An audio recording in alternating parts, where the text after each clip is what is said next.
ne ya kuma Embu kule the account ne higita ya ikongo wofoka mira burane ne elera dina bere na kura gicigo-ine kiu.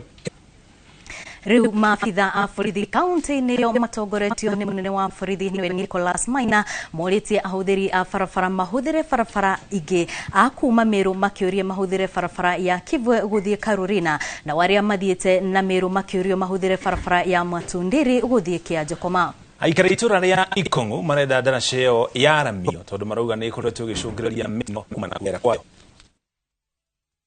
Alafu mahali ni sport kumeshuhudiwa majali mingi siku nyingi hapa na mpaka hizi kama sasa imekuwa ni mbaya kabisa juu hata ile daraja iko hapa imeanza kubomoka sababu ya ile mvua kubwa inayoonyesha saizi, na kwa saizi ni hatari, na tungeomba serikali kama kunaweza wezekana, kukiwezekana wakuje tu wajaribu kutusaidia kwa hii daraja ipanuliwe kidogo, na alafu itengenezwe daraja itolewe hiyo mabati ambayo iko huko chini. Juu hii bahali itamaliza watu wengi sana kulingana na vile kunakaa.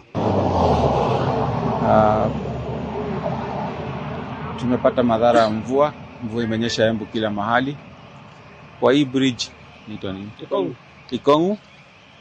Imeanza kuanguka polepole kwa upande wa kushoto, na tunaona upande wa kulia iko stable kiasi. Kwa hivyo kwa sasa tunajaribu kufungulia magari usiku ndio zifike Embu tukipitia pande moja ya barabara. Kwa miaka yenye nimekaa hapa kama miaka 3 hivi, hii barabara imekuwa na shinda kutoka mwanzo, wacha hii wakati wa mvua peke yake. Juu saindi ya mbele hapo kuna mahali kamlima iko kumekafu, hapo maroli huwa zinashindiwa hapo sana. Matrela huwa zinakwama hapo, zinaanguka na accident, watu wengi sana wamekufa hapa, wengi sana. So hii barabara tafadhali ningeomba wenye huwa wanashughulika Kenya waangalie hii barabara at least ipanuliwe kidogo na ndio isilete hasara mingi. Naomba madereva ndio siku na sana wale wako na gari ambazo ziko na uzito zaidi, ziko na mizigo uzito zaidi, tunawaambia waangalifu. Ukiona ni halali fadhali usitishe gari yako, utembee kesho mchana wakati unajiona na kujua kwamba kila kitu kwa salama salimini. Kwa hivyo Mungu umeingia, watu wachukue tahadhari.